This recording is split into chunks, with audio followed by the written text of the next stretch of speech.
Sa kaadlaw kapila mag-aral. Hindi Hindi na po na ko ba kayo babalik doon sa dahig sa Netherlands? Di pa ko ka-ingon karon sir, pero sige lang, makita lang ninyo. So, sige lang, ano lang ta. Sa subaybay lang ta sa mga balita. What can we do with Claire Castro? She's working for the government. Di katulad natin, di katulad ko na hindi ako bayad ng government, di ako bayad ng Duterte. Ngayon, sinasabi na, DDS shit daw ako. Well, I hope marinig ako ni PRD very soon kasi lalabas na siya. PRD, kasama ko ang mga ay, mga jutang dyan, mga kalaban. Si PRD. PRD, for sure naririnig mo ang mga kababayan ko dito. We love you. And thank you na sa panahon mo ay nagkaroon ng kampante ang mga OFW like Sa buong mundo. Mga kababayan sa buong mundo, maraming salamat sa inyong pagpapakita ng pagmamahal kay dating Pangulong Rodrigo Duterte. Maraming salamat sa inyong pagdarasal na siya ay maiuwi sa Davao City, Philippines at the soonest possible time. Yes. Good morning mga kasama. Nandito na naman si Kuya Goods nagbabalik. At syempre, kung di ka pa nakasubscribe sa ating channel, pa-subscribe na lang po at hit mo na rin yung bell para lagi kang updated sa ating mga video. Ano meron ngayon? Nako po, nadulas na po si Ate Maharlika ha. Oo, tayo nagagalak na marinig na makakauwi na. Hindi pa tayo sure. Pero sa pronouncement ni Ate Maharlika at ni BP Sara, ito po ay hindi ko pinapangunahan. Pero ako po ay nagagalak dahil narinig ko yun at ibabahagi natin sa inyo dahil alam nyo naman pag nagsalita si BP Sara. Ha? Pero wag natin bibigyan ng date. Wag muna natin bibigyan ng date. Yung magandang balita lang, abangan nyo sa ating video. Talagang magugulat kayo dahil talagang iba ang mararamdaman ng ating kababayan pag mapauwi na si Tatay Digong sa Davao. At siyempre, ingat-ingat pa rin. Alam mo naman, ang panahon ngayon, kakaiba. Pero eto, may mga bali-balita dito na kailangan nyong malaman. At siyempre, bago natin simulan ating talakayan at reaksyon i-like nyo yung video agad pag nakatanggap kayo ng notification at i-share nyo. Eto na, ipasok natin to. Matapos mabalitang hahalugugin ang bahay ng ama, Kitty Duterte biglang dinumog. Ito ang mga thumbnail at title ng video na ito. Kahit bata pa, Yan. nakikita mo na ang tapang sa kanyang mata para sa kanyang ama. Ganito inilarawan ng maraming netizen ang bunsong anak ni former President Rodrigo Duterte na si Veronica Kitty Duterte nang sa unang pagkakataon nagsalita ito sa harap ng maraming Pilipino lalo na sa mga kababayan nila sa Davao sa kabila ng samot-saring problema at tila pamumulitikang ibinabato sa kanilang pamilya.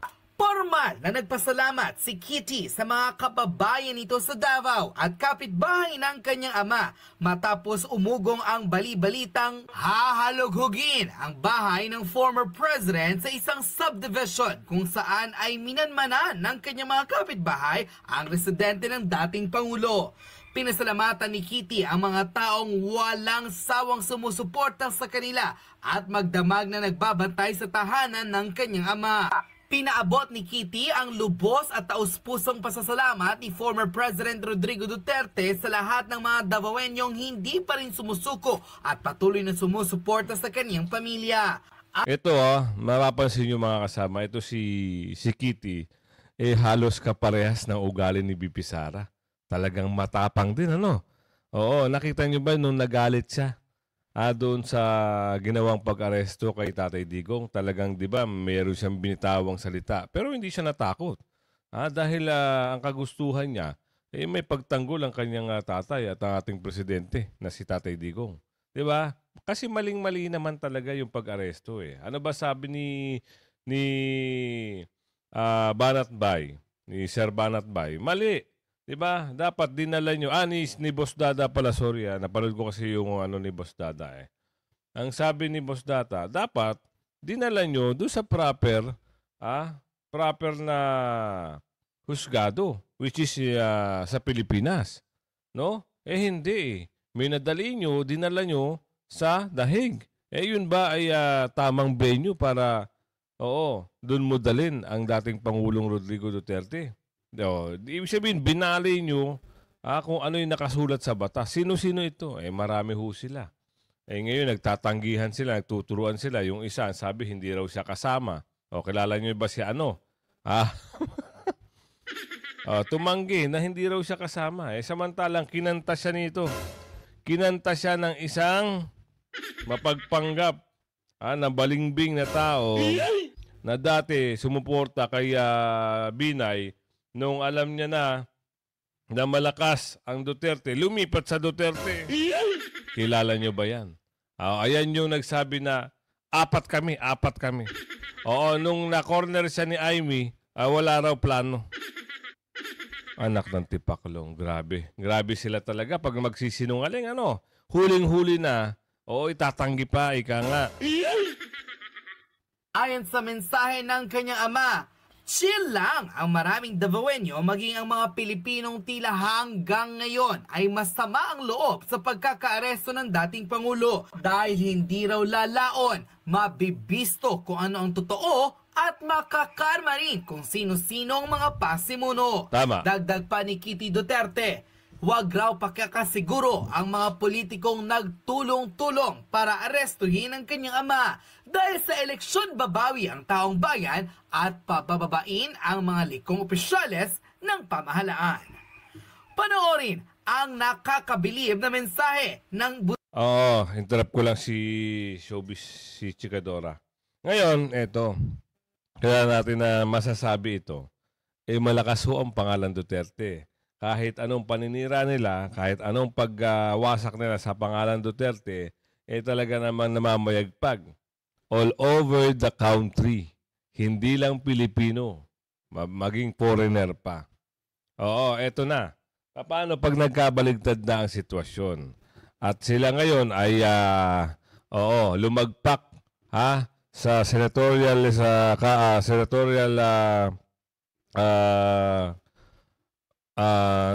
candidacy. Nalilito na ako ang manalo lahat ay PDP line. Paano na ngayon yan? Anong mangyayari niyan? Ngayon, dahil sa kagustuhan nyo at nababalitaan nyo na medyo maganda at malinaw na kay Tatay Digong, eto na naman, meron na naman kayong pakulo. Si BP Sara naman ang gusto nyong simulan. Hindi na uabante lahat ng kwento nyo. Nagtulong-tulong kayo. Ang dami nyo mga bakulaw. Di ba? May usap-usapan pa nga na 777. Di ba?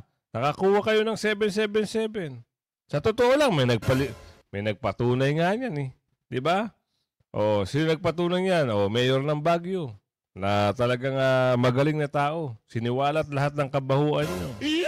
Di ba? Ngayon, eto na, si BP Sara naman ang target nyo. Sa tingin nyo ba, uusad pa rin yan?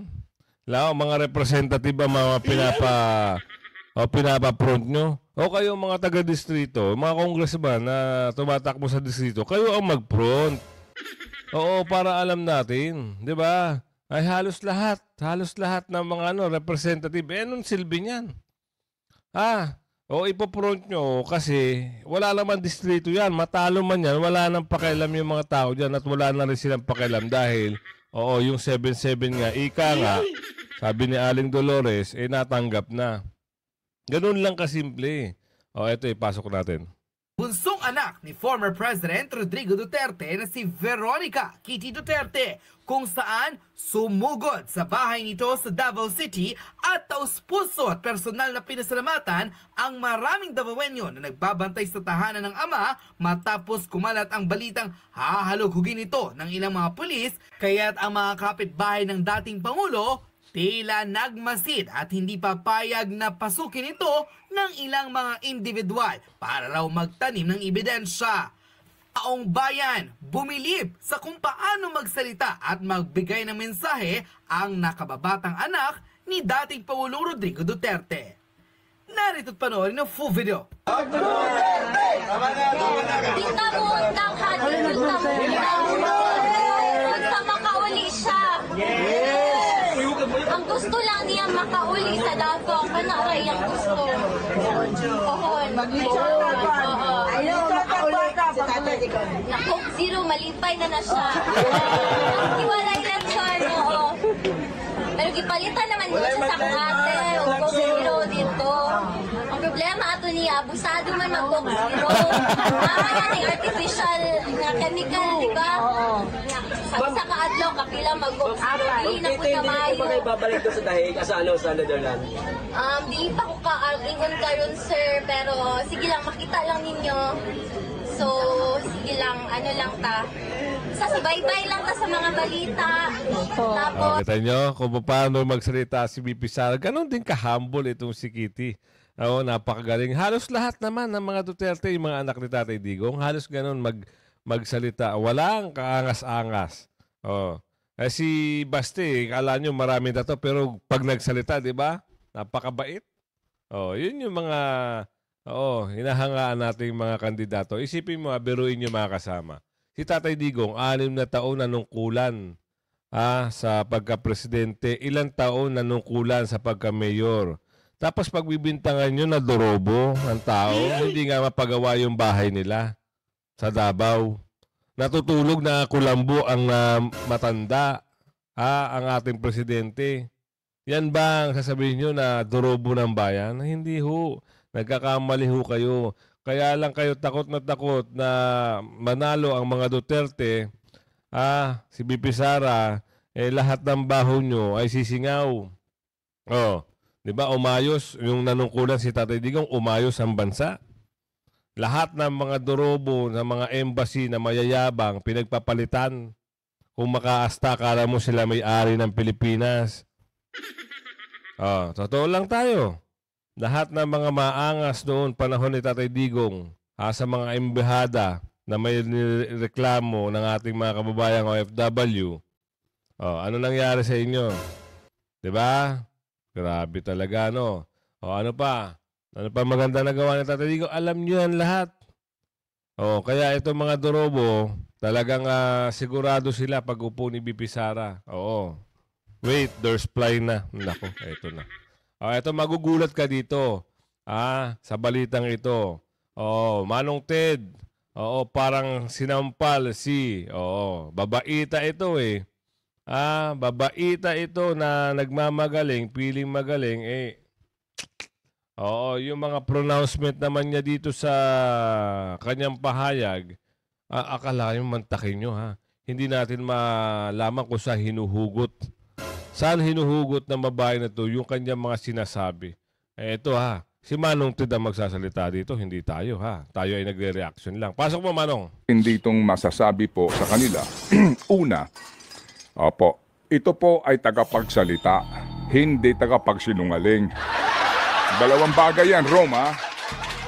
Spokesperson, tagapagsalita, hindi tagapagsinungaling. O kawalan po sa inyo kung sabihin ninyo na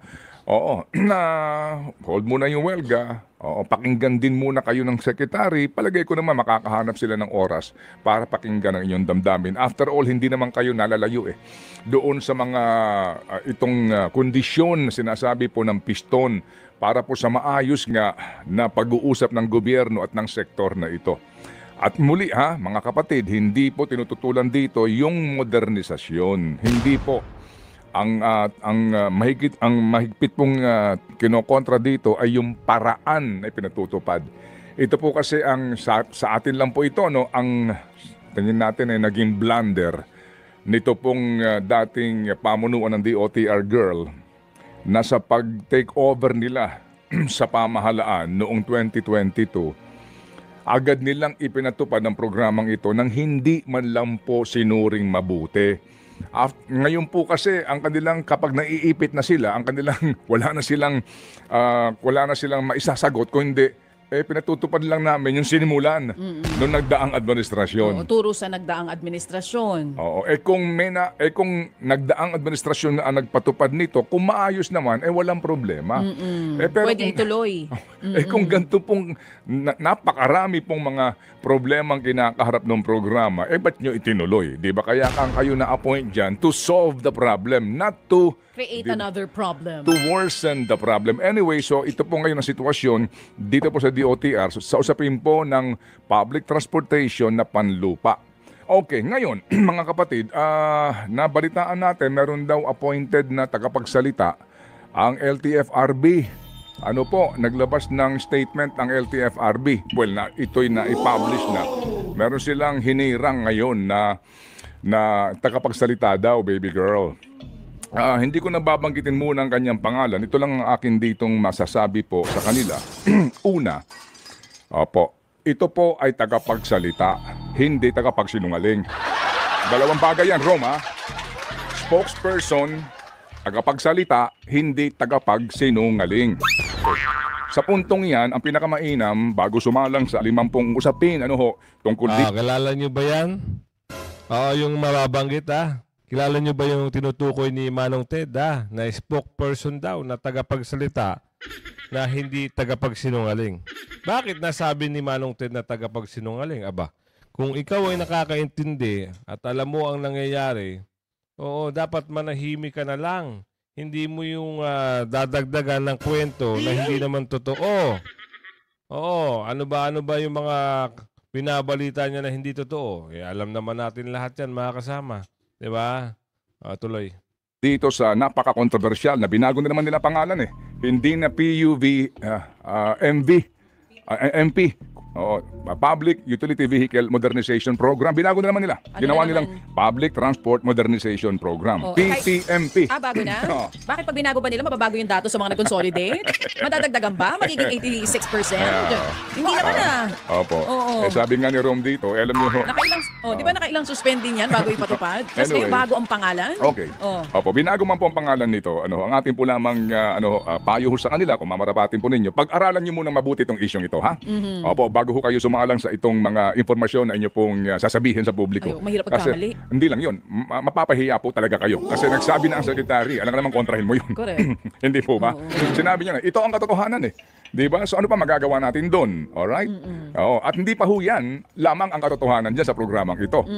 Okay? Kasi ang tanong dyan, ilan na ngayon ang may bakbakan dito sa Transport Cooperatives Authority na ito, na nag-aaway-away. Ilan ito ngayon? Di ba? Ilan ngayon ang hindi nakakabayad sa modernisasyon na ito? Yung mga ganong katanungan po. Ayan sino ba yung nababanggit dito Kilala nyo na. Ito, mas maganda rito. Mas maganda itong pag-usapan natin. Si Miss Cathy Binag na ho ang nagsalita dito. Ano ang sabi dito? Abogadong tang-tang-tang. Sino naman yung abogadong tang-tang-tang?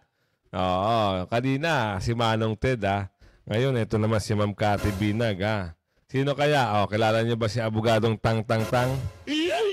Ito, Ma'am Cathy. Kwento mo. Pag-usapan natin yung debate ng mga bangag supporters. Etong si Claire Castro, binasa niya yung Sino? Section 17 article Section 7 Section 17 article 9851 ba yun? Something like that. Binasa niya sa interview niya. Hindi naman niya binasa ng buo. Hindi niya binasa yung Rome Statute na yung Article 59, 'di ba? Hindi niya binasa. Yun ang problema dito sa gobyerno. Well, what can we do with Claire Castro? She's working for the government. Di katulad natin, di katulad ko na hindi ako bayad ng government, di ako bayad ng Duterte. Ngayon, sinasabi na DDS shit daw ako. Okay lang. Hindi ako DDS shit. Doon lang ako sa tama. Nakikita ko yung mali at tama. At ako, may first-hand experience ako. Talagang mga drugista sila, 'di ba? Sige, sabihin nyo nga sa mga kakilala ko. Sabihin nyo sa akin. Mag-comment kayo dyan. Hindi ba sila addict? Sige nga. Tigilan natin tong kaplastika na to. Hindi ba sila addict? 'Di ba? Di ba, hindi ba kayo gumagamit ng droga? Sige nga. Sige, sabihin nyo sa akin na nagsisinungaling ako na hindi kayo nagdodroga. Yun ang problema dito eh. Yung mga lawyer na nag-file niyan, na keso ang human rights, karapatan nilang, okay, fine. Paano kami? Ako hindi ko naranasan yun. Sabi ko nga sa inyo, kumakausap ako ng abogado dito. Walang gustong mag-handle. Bakit? Kasi kakampi nila. Ako ba nabigyan ako ng due process? Ako ba nabigyan ako ng human rights? Nung iniipit ako, pati yung bahay namin sa Amerika, yung mga kotseng nakapangalan sa akin na binenta na finorge nila yung signature. Yung ba may due process? Diba? So kayo, yung nagtatanggol siya sa mga drug addict tsaka criminal sa napatay, choice nila yan. Part of their life. They risk it. Na nag-risk sila, pinasok nila yan, nagdesisyon sila maging addict, nagdesisyon sila magbenta ng droga. May katapat ho yan na responsibilidad. Kaya kayo, pagtanggol nyo yung mga pinatay ng addict, pagtanggol nyo yung pinatay ng mga drug dealers, ipagtanggol nyo yung mga naragahasa, yung mga nasirang buhay na pamilya, yung binubugbog ng addict, yun tama, 'di ba? Both ways, hindi one-sided selective tayo, 'di ba? Alam mo 'yon? Tapos ito, narinig ko na panood ko yung interview nung Conti, yung malapad yung mukha tsaka malapad yung bibig na abogado, 'di ba? Na nandidiri ako kasi tuwang-tuwa siya na pinoprotektahan niya yung mga drug dealers and drug addict. Kayo, ako magulang din. Kapag ang anak ko na merwisyo, nag-addict, may nasaktan, hindi ko pagtatanggol. Isusurrender ko. Ang daming lumalabas na statement na ganyan. May isang ama, na i-post ko ata yun na ang pamilya niya halos addict, namatay sa drug war. Nagpasalamat pa siya kay PRRD. Kasi hindi niya matanda na siya, hindi niya kinakaya.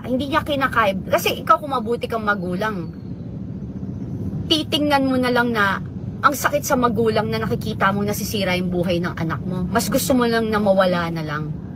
Kasi kung ayaw rin, ang pagbabago kasi choice yan Kahit na anong pilit mo, hindi magbabago ang isang tao kapag ayaw niya. Diba? Sabi nga, pag gusto mo may paraan, pag ayaw mo may katwiran. Ganun yan.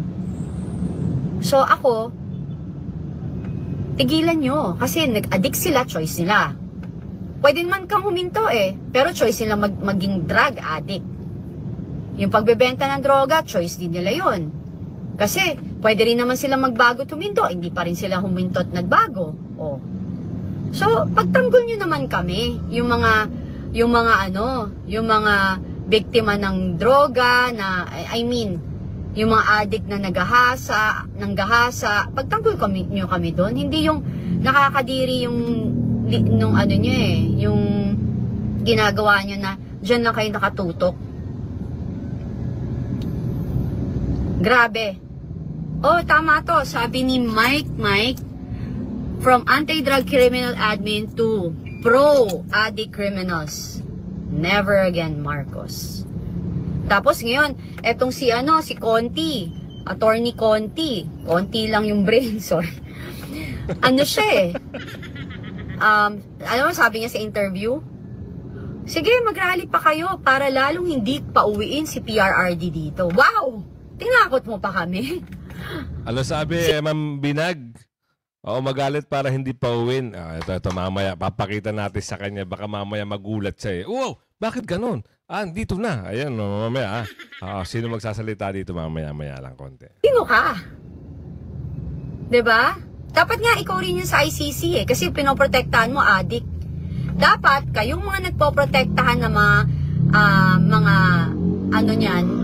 mga addict and criminals, kayo ang dali namin sa ICC. Kami mag-file ng complaint against you na kami mga biktima ng mga na-rape ng addict at napatay na mga addict. Hindi nyo kami pinapansin. Eto, may time kayo. Bakit? Kasi this is a political assassination. This is all political. This is not about human rights. Sabi nga ni Senator Bato, bullshit. Bullshit talaga. Bullshit kayo kasi hindi nyo naintindihan yung feeling ng nabuli, naabuso, sinaktan, ginahasa, namatayan dahil sa mga kriminal na addict, drug dealers, and drug users. Sobra kayong insensitive and you don't care. Kasi selective. Kasi ang motibo nyo is really to assassinate PRRD. It's not about human rights. You want to assassinate him. Tinanggal nyo siya sa Pilipinas kasi duwag kayo na wala kayo talagang mapapatunayan dito sa bansa natin. Wala kayong final na kaso eh. 'Di ba? O ano ngayon? Ano ngayon nangyari sa inyo? Ginalit nyo yung tao. Tapos ikaw, Konti, nananakot. Natakot nyo yung mga DDS. Sinatakot nyo tayo na magrarally raw, rally pa raw tayo ng rally para hindi na raw pauwiin. Eh lalo mong gagalitin yung tao eh. Kasi nang tetret ka. Even yung yung ultimo yung paglalabas ng emosyon, paglalabas ng sama ng loob ng mga tao na sa ginawa nyo, mali pa rin. So kayo lang yung pwede? Kayo lang yung pwedeng mainis, magalit, mabwisit, at mag-rally? Pag nag-rally kayo, okay lang.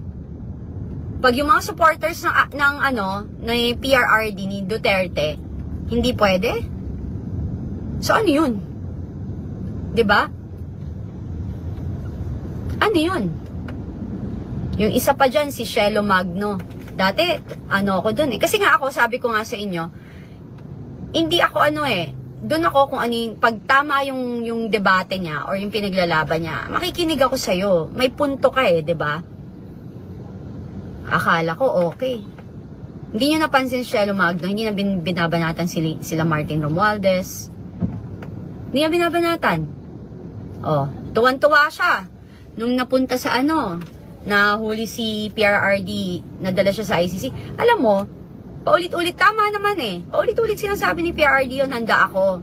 Just sa mga men in uniform, naririnig niyo siya paulit-ulit. Mas gusto kong ako na lang makulong, wag lang daw yung men in uniform. Nakita nyo? Armed Forces of the Philippines, Philippine National Police, yun ang leader.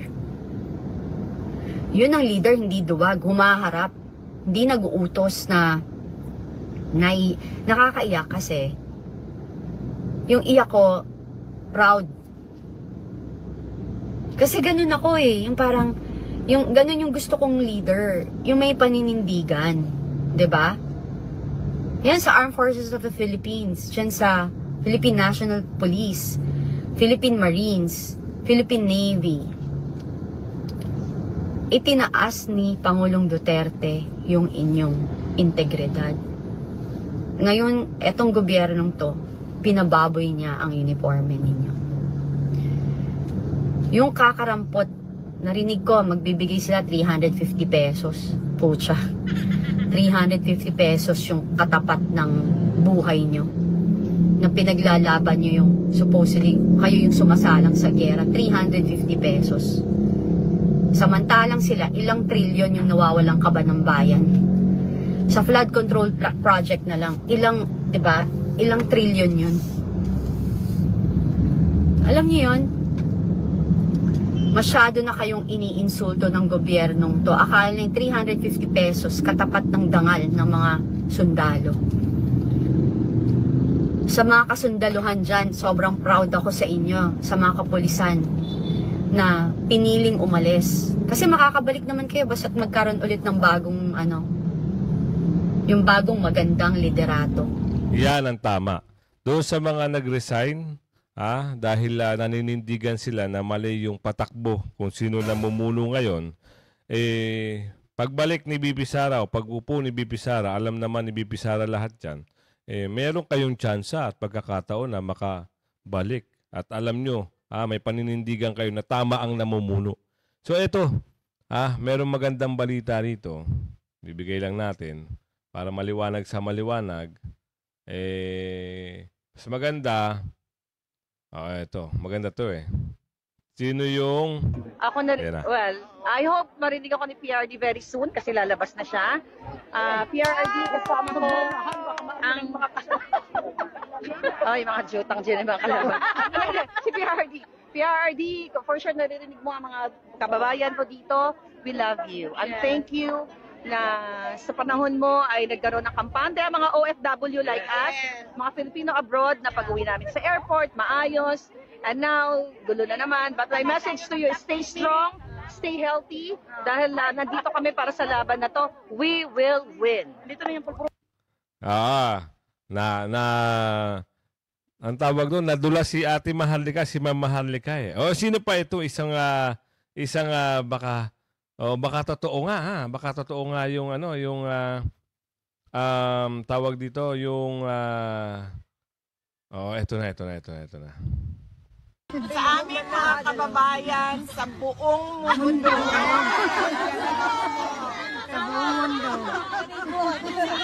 Mga kababayan sa buong mundo, maraming salamat sa inyong pagpapakita ng pagmamahal kay dating Pangulong Rodrigo Duterte. Maraming salamat sa inyong pagdarasal na siya ay maiuwi sa Davao City, Philippines at the soonest possible time. At maraming salamat sa inyong pagpapakita ng suporta para sa aming pamilya at sa aming pinagdadaanan ngayon. Patuloy nating mahalin ang ating bayan, patuloy nating ipaglaban ang tamang governance sa ating bayan. At kayo ay mag-ingat kung saan man kayo naparte sa mundo at lagi kayong magdasal. May God bless you all. Thank you. Diba? Sino ang nadulas? Salamat po, Madam Maharlika, at salamat kay BP Sara. As soon as possible. So, malaki ang tsansa by this week, by next week, o hindi matapos ang buwan, sunod na buwan, malaki ang tsansa. Kasi ang sabi nga 'di ba ng ICC, merong kakayanan, merong karapatan mag-apply ng interim si Tatay Digong. Alam ba yung interim? Ano ba 'yan? Yan ho ay isang karapatan mo kung sakaling habang tumatakbo o tatakbo ang isang kaso, bibigyan siya ng karapatan na mag-apply na interim para sa panandaliang kalayaan. Kung baga, bail. Oo. So, pag alam natin na nakapag-interim na si Tatay Digong, ay pwede naman siya umuwi na. At yun, wag na natin bigyan pa ng ibang detalye. Baka masamain ng mga bulager at mga basher. Hanggang sa muli, mamayang hapon po, meron po tayong upload. Bye-bye. Ingat-ingat. Like and share. Bye.